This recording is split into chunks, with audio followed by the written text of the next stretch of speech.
እንዴት ናችሁ? የምር በጣም ናፍቃችሁ ነበረ። ስላገኘኋችሁ ስላየኋችሁ በጣም ደስ ብሎኛል። ቅዱሴ ያሬድ ይባላል፣ ጓደኛዬ ነው። ያሬድ ቅዱስ እባላለሁ። ስላወኩ ደስ ብሎኛል። ያሬድ እኔም ስላወኩ በጣም ደስ ብሎኛል። ስላንተ በጣም ብዙ ነገር ሰምቻለሁ። ተናሽ በላይ አጠገብሽ የሚያበረታሽ አንድ ሰው ሊኖር ይገባል። እሱማ ልክ ነህ። ሲደክምህ የሚያበረታ ስትወድቅ የሚያነሳ ሰው ያስፈልጋል። እና እሷ ሴት ደግሞ ለእኔ ትሰጣኛለች። በሁሉም ነገር የተካነች፣ በአስተሳሰቧ፣ ፍቅር አሰጣጧ፣ ሰውን የምትረዳበት መንገድ ልዩ የሆነች ሚስት ተሰጣኛለች። ኪራይ እንደዚህ ያልክ እኮ ምሽት ልታበራው ነው። አንቺ እኮ ለዚህ ምሽት ብርሃን ነሽ። አንተ ሰውዬ ድጋሚ ካንተ ፍቅር እንዲይዘኝ ልታረገኝ ነው? እና አንዴ ብቻ መሰለሽ እንዴ? በየወሩ እያደስኩ አዳዲስ ፍቅር ነው ማስይዝሽ። ይሁን ካንተ እስከሆነ ድረስ አይከፋኝም። እሺ በቃ የኔ ውብ ሴት፣ አሁን አረብሽሽ፣ እንቅልፍሽን ተኝ እኮ። እኔ እንድተኛ አንተም ተኛ። እሺ እንቅልፍ እኮ ባይኔ ያልዞር ብለኝ ነው አልኩሽ እኮ። አሰሚኝም እንዴ? ሰማኛለህ? እውነቱን እስካልነገርከኝ ድረስ ከዚህ ቤት እንደማትወጣና ስቃይ እንደማያቆም ነው የምነግርህ። እንዴ ብነግርሽ ነው የሚገባሽ? ከቅድም ጀምሮ ነገርኩሽ። ማውቀው ነገር የለም።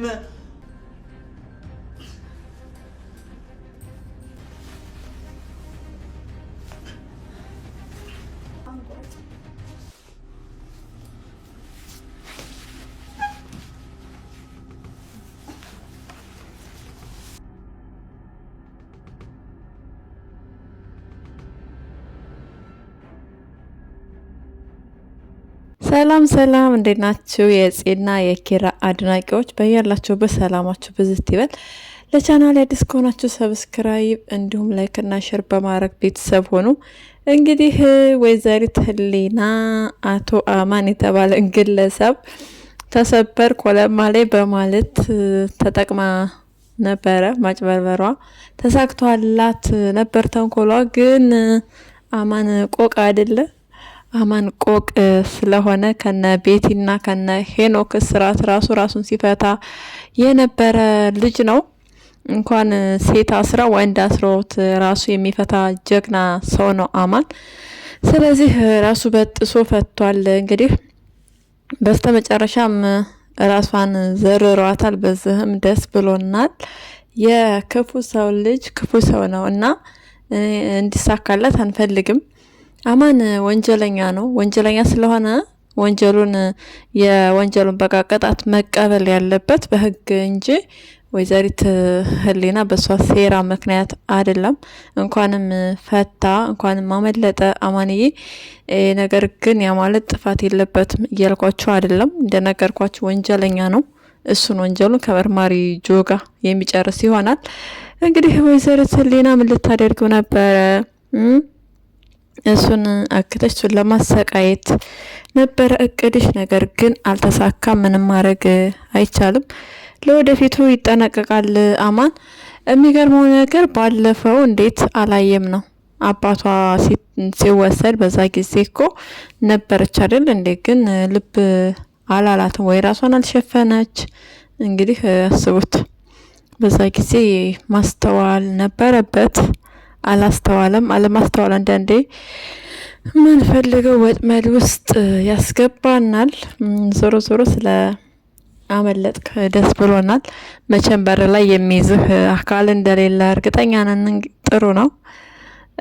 ሄኖክና ቤቲ ደግሞ ፍቅር እያጫወታቸው ነው። ዛሬ መርማሪ ጆም ስላልሄደባቸው በጣም ደስተኞች ናቸው። እንግዲህ ቃል እየተግባቡ ነው ያሉት። ነገር ግን ጠበቃ ዮሴፍ ሄኖክን አግቶ መንገድ ላይ ኪያን ለምን ሰበርካት? በዛ ልክ በቃ ሌላ ሰው እንዳታፈቅር ሌላ ሰው እንዳታምን አድርገህ ጎድተሃታል እያለው ነበረ። ሄኖክም እኔ አይደለሁም የራሷ ጥፋት ነው፣ በሷ ህይወት እኔ ተጠያቂ አይደለሁም እያለ ነው። ዞሮ ዞሮ ሄኖክ ጥፋተኛ ቢሆንም በመጀመሪያ አካባቢ በጣም ብዙ ዋጋ እንዲከፍል አድርገዋለች። እንግዲህ ፍቅር ይቅር ባይ ነው። ፍቅር በቃ መሀሪ ነው አይደለ? ስለዚህ ሄኖክ ያደረገው ነገር ትክክልና አግባብ አይደለም።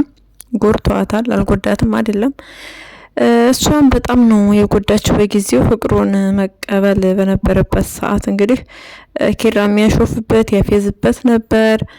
ቢያንስ በቃ አይደለ ኪራ ለመረዳት አልሞከረም። ኪራ የሚያውቀው ሄኖክን አጭበርባሪ እንደሆነ የሴቶችን ህይወት እንደሚያበላሽ እሱን ነገር ነው የሚያውቀው። ስለዚህ አንዳንድ ጊዜ የሆነ ሰው ድክመታችን ሲያውቅ በቃ ሁሉ ጊዜም እንዳፌዙብን እንደሳቁብን ነው የሚቀጥሉት።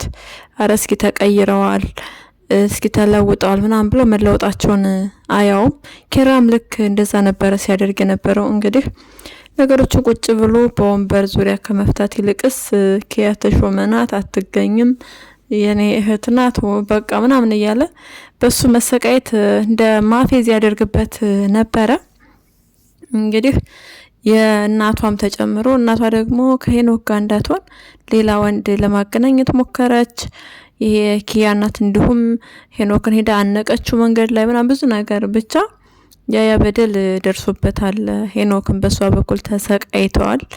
እንግዲህ ያንንን ቆጠረና አንድ ቀን ሲያገኛት ተበቀላት ማለት ነው። አስቡት። እና ሄኖክ መበቀሉ ለበቀል እንደዛ አይነት ዱላ መሰንዘሩ ተገቢ አይደለም። ስለዚህ ኪያ አሁን ላይ የፍቅር በቃ ጊዜ እንደማትፈልግ በፍቅር መንገድ መሄድ ምናምን ነገር አልፈልግም ብለዋለች። ስለዚህ በዛ ምክንያት ጠበቃውም ተጎድቷል፣ እያዘነ ነው። ኪያ ደግሞ በር ላይ ቁጭ ብላ ሁሉ ጊዜ የሚቀመጡበት ቦታ ላይ እየጠበቀች ትገኛለች። ጽናትና ኪያም ሲተቃቀፉ አይታ ምን አለ ጽጌረዳ አበባ እሾህ ባይኖረው ብላለች። እንግዲህ እሾህ ሁሉ ጊዜ ትዳር ፍቅር በፍቅር ወይም አልጋ ባልጋ ነው ማለት አይደለም። ጽጌረዳ አበባ እሾህ ያለበት ምክንያት እንግዲህ ትዳር ደስታም አለው መከራም ሀዘንም አለው። ስለዚህ ሁለቱንም የመቀበል ግዴታ አለብን።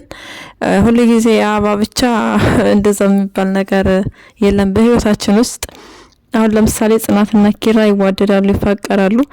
ነገር ግን ደግሞ ያ ማለት ግጭት አይፈጠርም ማለት አይደለም። ግጭቱ ሾህ ነው። ደስ የሚለው ነገር ደግሞ ያው ፍቅር አበባ ነው በቃ። ስለዚህ ኪያ ትላንትንሽን እያሰብሽ ዛሬሽን ማበላሸት የለብሽም። ጠበቃ ዮሴፍን ጠበቅ አርገሽ ብትይዢ ይሻልሻል። ከረፈደ እሱም ወደ ሌላ አቅጣጫ ሊሄድ ስለሚችል ማለት ነው። እንግዲህ መቼም ቆሞ ወይም እያለቀሰ ቁጭ ብሎ ሊጠብቅሽ አይችልም። ኪያዬ እኔ አታርፈጅ ነው ምልሽ፣ ማርፈድ የለብሽም። ትላንት አልፏል። ዛሬ ደግሞ ሌላ ቀን ነው። በቃ ጫማሽን ቀይሪው። ትላንት የተራመርሽበትን ጫማ በቃ መቀየር ነው። አስተሳሰብሽን ቀይረሽ ወደ አዲሱ ህይወትሽ በሰላም እንድትገቢ እንመኝልሻለን። ነገር ግን ከሱ ካለሽበት ጫማ ላይ ቆመሽ የምታስቢ የምታለቅሽ ከሆነ አሁንም ቢሆን በትክክል አንቺ የሚያስብልሽና የሚወድሽን ሰው እንደምታጭ እርግጠኛ ነን። ይሄ እንዳይሆን አታርፍጂ፣ ደውይለት። ደውለሽ ቢያንስ ለማናገር ሞክሪ ነው የምንለው። ኤደን ደግሞ እንዴት ነው ያሬዶን በመጥበሻ የደባለቅሽው ወደ መሬት? ያሬዶ እንግዲህ ኒናና ጽናት ሲፈራረቁ ሲቀባበሉበት ነበረ። ምሩ ስለማታቅ ነው ምን አይነት ሰው እንደሆነ። ያሬዶ እንደዛ ማድረግህ ተገቢ አይደለም፣ በጭራሽ ነውር ነው። ማናት ምንድናት? ከማን ጋር ነው ማወራው? ከማን ጋር ነው እንደዛ አይነት ቀልድ የምቀላለደው ብለህ ማሰብ ነበረብህ። አንደኛ ቤተሰብነታቸውን ታጣለህ፣ ሁለተኛ ነገር ደግሞ ክብርህን የራስህን ክብር ዝቅና ውርድ ነው የምታደርገው። ሁልጊዜም ቁም ነገር የለውም እየተባልክ እንዴት ነው ፍቅረኛ ነገር ይዘህ የምትኖረው? በፍቅረኛ ፊት ራሱ ምን አይነት ኮምፎርት ነው ሊሰማህ የሚችል? ያሬዶ መልካምነት ጥሩ እንዳለ ሆኖ ሳለ ግን ደግሞ መንቀልቀልህ በጣም ጥሩ አይደለም። ክብርህን ያሳጣሃል። ክብር ደግሞ ከምንም ነገር በላይ ነው። ጽናትን ባለፈው እንግዲህ ስለ ጽናት ቢያንስ ያውቃል፣ ኒና ስለምትኖርበት ቤት ምናምን ቢያንስ ያውቃል ይሄን ነገርና ልክ ጽናትን ሲያት ተከትሎ ለመላከፍ ሞክሮ ነበረ። ጽናትም ሁለተኛ ሴት ልጅ ላይ እንደዚህ እንዳታደርግ ብለዋለች። ለዛም ነበረ ኒናና ጽናት እንደዛ ሲቀባበሉት የነበረው። እንግዲህ በቀጣይ ደግሞ ምሩን መከተሉ የማይቀር ነገር ነው። ያሬዶ እባክህን ተቀየር፣ በቃ ተቀይረህ ከዚህ ጸባይ ወጥተህ ማየት እንፈልጋለን። እንግዲህ እነ ኪራ ቤት ለአባባ በእውቀቱ ምግብ ይዞ ሄዶ እንብላ እንቋደስ እያለው አባባ በእውቀቱ አስባችሁታል መጣው ምናምን ብሎ ወደ ማር ቤት ሄዶ አላስፈላጊ የሆነ ቀልድ አላስፈላጊ የሆነ ንክኪ ነበረ የፈለገውና የሞከረው። ነገር ግን ኤዱ ይመችሽ በመጥበሻ ከክተዋለች ራሱን። ይገባዋል አይገባውም ልል አልችልም። በጣም በቃ ይገባዋል። ከዚህ ነገር ተቀይረህ ማየት እንፈልጋለን። እና ቅዱሴ ስለመጣ በጣም ደስ ብሎናል። ቅዱሴ ኮንግራ፣ እንኳን ደስ አላችሁ የምትወዱ ቅዱሴን። የቅዱሴ አድናቂ በቃ ማልቀስ ነበር የቀራችሁ። ማልቀስ ማልቀስ ማልቀስ። ግን ራኬ እንዴት የለችም? ራኬብ እኮ ነበረች አበይዛ መቀበል የነበረባት። ያው ከዚህ በኋላ ጥሩ የጓደኝነት ጊዜ ይኖራቸዋል ከራኬብ ጋር። ግን ደግሞ ራኬብ የምታገባ አይነት ሰው አይደለችም። በእህቷ ህይወትም እጇን ታስገባለች እንዳታገባ አስባችሁታል። ስለዚህ ለራሷ ማታገባም በቃ ቅዱሴን ማንጋ እንዳረው ጎበዝ። እስኪ ለቅዱሴ ሚስት ፈልጉ። በቃ ሰላም ትምጣና ሰላምን ይቅርታ ያድርግላት የድሮ ፍቅረኛዋን፣ እሷን ይረዳት። ያው በቃ ትግስት ከማንጻት አንጻር ነው እንግዲህ እሷ ጋር አብረው ያልሆኑት እንጂ በጣም ነው የሚወዳት፣ በጣም ነው የሚያፈቅራት። ስለዚህ ሰላም ትምጣና ከሰላም ጋር ይጣመሩልን ቅዱስ። ምክንያቱም ራኬብ በቃ አንፈልጋትም ለቅዱስ ሚስት አትሆንም። እንደውም እስኪ ኮሜንት ላይ ምን ትላላችሁ እናንተ? የድሮ ፍቅረኛ የቅዱሴ ትምጣ ወይስ ራኬብ ጋር ይጣመሩ? ሀናም ያው አላት መርማሪ ጆ ከዚህ በኋላ በቃ ወይ ፍንክች ነው ወይ ፍንክች። እሷም ተደብቃ እያየችው ነበር። አይገርምም? አረ ሀኔ እንዴት ነው? ሀኔ ተደብቃ እያየች እንግዲህ እንደ አጋጣሚ ደግሞ እሱ ከጀርባዋ መጥቶ ስትርበተበት ነበረ። በፊት ለፊት ማየት ትች ነበር እኮ ሀኔ እንደዛ ተሸፋፍነሽ። አቤት ደግሞ ክረምቱ በርዶ ቀዝቅዞ ምናምን ኪራን ታቃጣያለሽ በቆሎ እየጠበጥሽ መስሪያ ቤትሽ ውስጥ። አቤት በይ መርማሪውንም እንዳታቃጥይብን። ስለዚህ ማየት ከፈለሽ ተደባብቀሽ ክረምት ነው ቅዝቃዜ ነው ምናምን ሳቴ በቃ በፊት ለፊት ለማየት ለማውራት ሞክሪ። በእርግጥ የሞከርሽ ነው፣ እንዲሳካልሽ እንጸልያለን። እንግዲህ የራስህ የሆነ ጊዜ የራስህ የሆነ ህይወት የሰውን ስታበስል ያንተ እያረረ ነው ብለዋለች። እና ምን ማለት ነው ሲላት እንግዲህ መርማሪ አይደለም መርምራት ደረስበት ብላ ትልቅ የሆነ ንግግር ነው ተናግራ ሄደችው ሀኒ። መርማሪ ጆ ምን የሚያደርግ ይመስላችኋል? ከዚህ በኋላ ያለችውን ንግግር ያስባል ወይስ አያስብም? በእርግጠኛነት ያስባል፣ ከአይምሮ አይወጣም።